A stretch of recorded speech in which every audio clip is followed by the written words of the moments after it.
This is Raptor Liner, and today I'm going to be taking 16 of these liter bottles and spraying them onto a brand new Jeep Gladiator JT that doesn't even have 160 miles on it yet. In my last Raptor Line video, I sprayed that Grand Cherokee behind me, but I didn't show how I disassembled the Jeep, and I didn't show how I masked it either, which are two really important steps in any Raptor lining process. And today we are going to be covering all of that, as well as some new things that I've picked up from Raptor lining vehicles over the past few years. We're going to begin the process by removing absolutely everything off of the truck.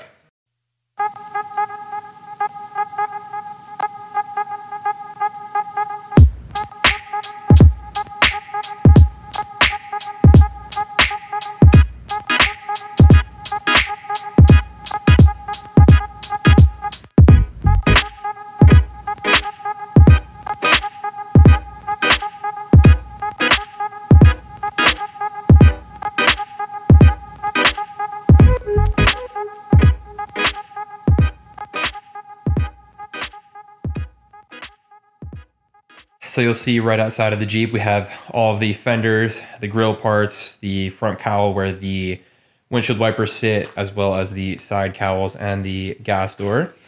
I am a big advocate of taking everything off that you can when you're Raptor lining, just because the paint is so thick. I avoided splitting these two, and I think it'll be okay. I practiced by masking this, and I think the edges are gonna come out super clean. Everything that's not getting painted is sitting inside of the Jeep, waiting to be reassembled after.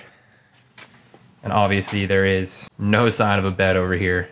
You could even see on the back they didn't do a complete paint job. We're gonna fix that. Put everything in bags and label them. Even if you know what they are, label them anyway. And if you broke a clip, such as this one, still put it back in the bag so you know how many parts you need to order after.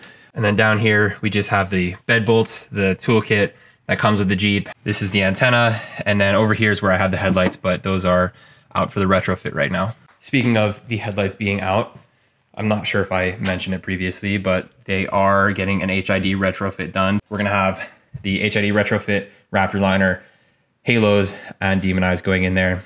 And then we're gonna move on here to the bed. This was easily the hardest to remove without breaking the clips. Obviously the taillights are gone. The cap from down here is gone, and we have the handle to open up the tailgate, the camera, all removed. Now we're moving on to easily the most painful process of this whole thing.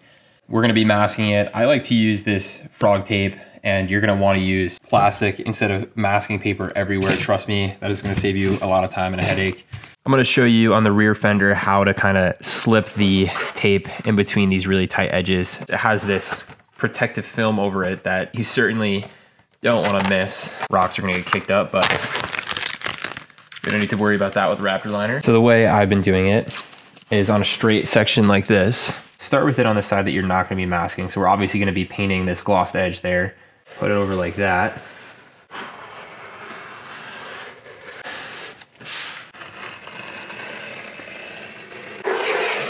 What I do is I just follow this given guideline and just apply light pressure on the edge.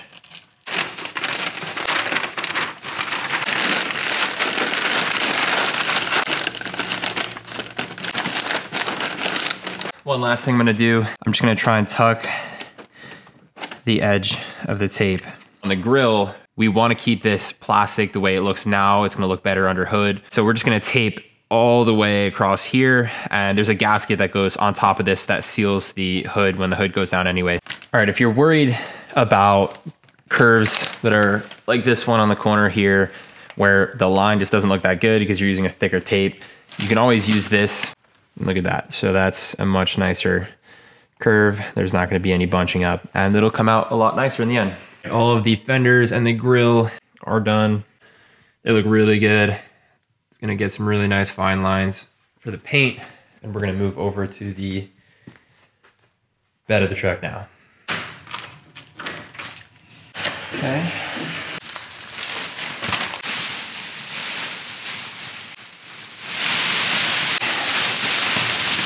There we go. Now we're gonna move on to just plugging up these holes where you can see through the bottom so paint doesn't come in. A brace like this with tape is gonna stop the bag from coming up, because if this bag starts moving and it goes over where I painted here, it's gonna ruin the paint. So just a quick tip, people do this over windows and everywhere else that they mask that comes in close proximity to places that you're gonna paint. All right, I didn't really know how I was gonna go about taping like the soft top and everything, but I just back taped down here, and obviously I put the plastic over it. This piece, it's kind of dark, but this piece right here covers this whole area. And just in case it ever comes off, I'm gonna make sure I tape as close as I can to this edge. I think by far the most common question I get and where people struggle the most is with these door jambs. And I understand why. And obviously on a Wrangler, it's a little bit easier just because I can take the door off. I'm gonna show you what I do. The idea is generally the same with the door on. Make sure that you don't close the door fully. It's like a hood, you keep it cracked and then you open and close it as you're painting. So for this, we're gonna be using this thicker tape. It's gotta be able to both stick in there, but have this coming out to hold on to the plastic wrap. Once you stick it on there, you really wanna make sure that the adhesion is strong between the plastic and the tape. It's not moving. Raptor Liner is such a thick paint that at any point, if you could mask in a way that's going to prevent the same surface being painted and masked, to do that. Get everything out of it before you seal it up.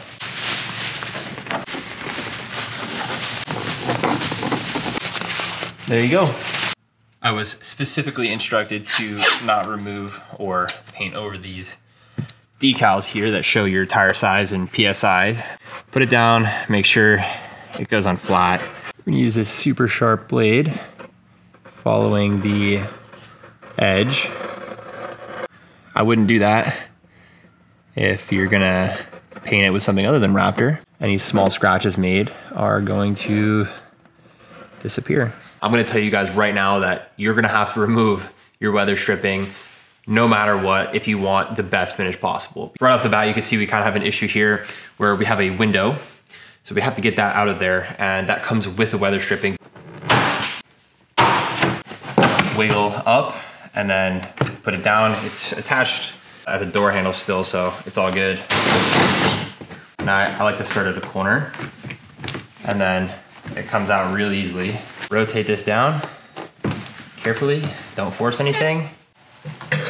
Flip the door around, and this kind of holds the window from wiggling, so just be super careful now. Now the window's kind of free to move. So we've got this foam.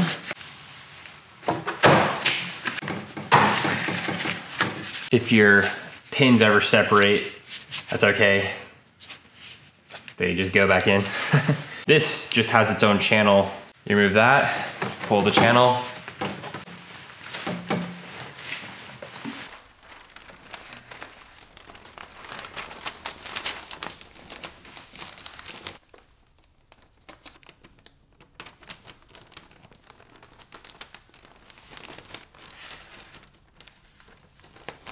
Right there.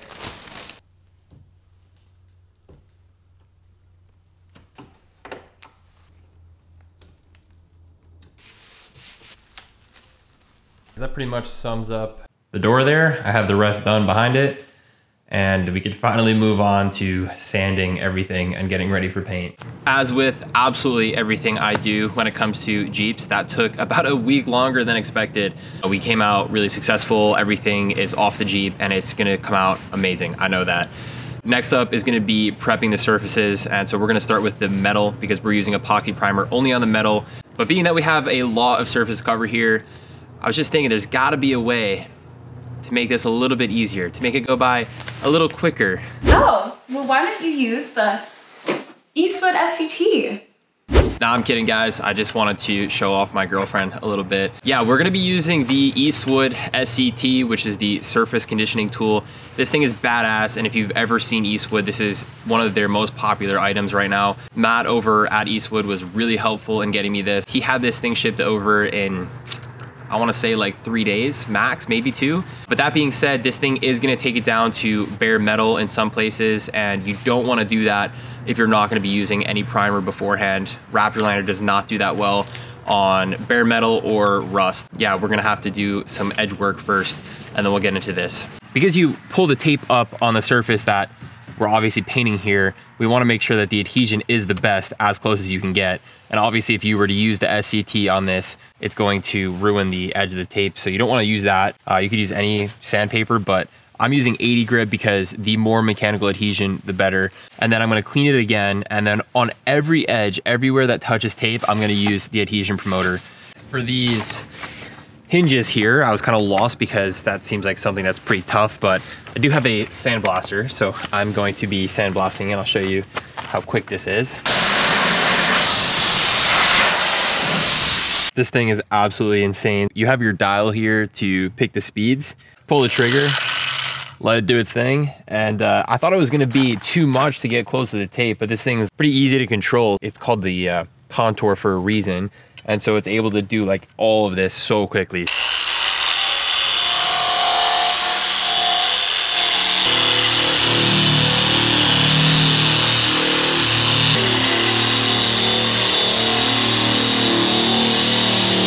After scuffing the paint with the 120 grit, we're going to be swapping to the 40 grit.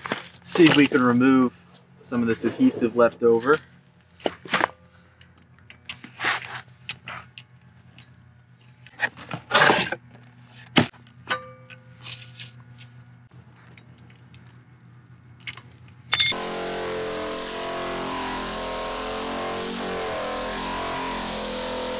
The fender flares, cowl, and just about everything else that I took off, aside from the bed, is gonna be plastic, which means we're going to skip the epoxy primer. In these applications, the fender flares bend under their own weight, and I just don't want to risk the foundation of Raptor Liner over that stuff anyway. Just like in my last tutorial, which I guess this isn't as much of a tutorial as it is just me doing it, but I'm gonna be using these red scuff pads, and we're gonna be using adhesion promoter because if anything goes through the paint and we're left with bare plastic, you always need to use adhesion promoter before Raptor Liner. It's pretty tough to get in between this crack here. We're gonna take this 80 grit sandpaper. What that's gonna do is give a very, very strong area for Raptor Liner to grip on as you're pulling. You can see we have a lot of bare metal spots. The SCT worked wonders. I would have been here for at least another day of just sanding if I was doing it by hand. So it did a killer job, and we have the perfect surface for amazing mechanical adhesion. I feel like I could literally grab onto that, and we're gonna hit it with the adhesion promoter. This is like the prime example of where you're gonna wanna use adhesion promoter because yeah, you could stick your sandpaper in there, but is it really gonna be a perfect uniform sanded finish? All right, so we have everything cleaned up. It's blown off with the air compressor. The only thing that we have left to do is to apply the adhesion promoter. Yeah, anywhere that could use adhesion, I'm gonna apply this. 10 minutes between each coat, that's it, and then we're gonna prime it. I'm in my full body condom. I got my respirator here. My air is hooked up with a new air water separator just because I didn't want water in the lines. This is just a cheap one. I have another one obviously hooked up over there near the compressor. We have our mixed epoxy primer ready to go. So we are just going to fill this up.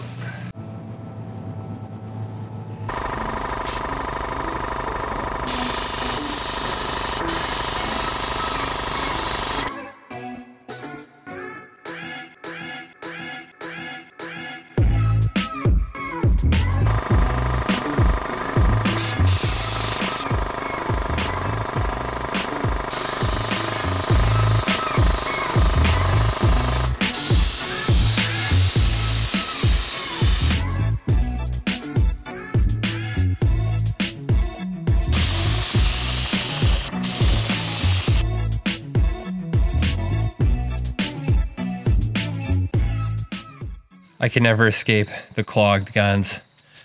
I couldn't figure out why there was so little material flowing through, and just like my last video, I have yet another one, this time with the primer in the HVLP, unlike last time with the Raptor Liner in the professional vari nozzle. So you live and you learn. This time I learned on the primer. Even though it was shooting thinner, I did 3 coats and made sure with a light that absolutely no bare metal is showing through. Over here we have the plastic parts all primed. It is about 70 something degrees right now in the middle of November. It's kind of crazy, but it's the perfect weather to be Raptor lining. So I bought a new professional vari nozzle gun because I clogged the other one pretty good. Tighten it as much as you can get it, which is about there. And then we're just going to take a marker and basically score where that is. And then we're gonna count about 3 turns. 1, 2, 3.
First coat laid down insanely well. I think I'm gonna go for a little bit more texture after this coat. I only went through about a gallon. I have a little bit of a trick to getting more out of a gallon than you would out of a normal 4 bottles. When I first started Raptor lining, they only recommended 2 coats, but now they recommend 2 to 3. So the 3rd coat is typically a drop or a dust coat. So I'll do that and it'll even out everything, make it all look like a uniform texture. So my advice here is when you finish up with a bottle, put it upside down with the lid back on it. And then when you're on your 4th bottle, as long as it's, you know, within the cure window, come back here, give these a little bit of a bang, and then don't drop them, untwist them, and then pour it into your last bottle. And I guarantee you'll get a lot more out of it. Can't believe I'm doing this right now, but I just dropped my, my camera from that tripod onto the ground and the lens broke. So I'm gonna have to figure out a way to get that fixed to show you guys the final product here. But I said I wanted to point out some things that I didn't in the last video. And you could see if we go from an angle that we have some striping there on the left. And the last thing on my 3rd coat is gonna be a drop coat. So I'm gonna take the gun about 30 inches away and I'm just gonna twirl it like this in circular motions. And that's gonna create a super even texture across all the surfaces. It's gonna mash between all of the surfaces, and that way it'll get rid of all the striping as well.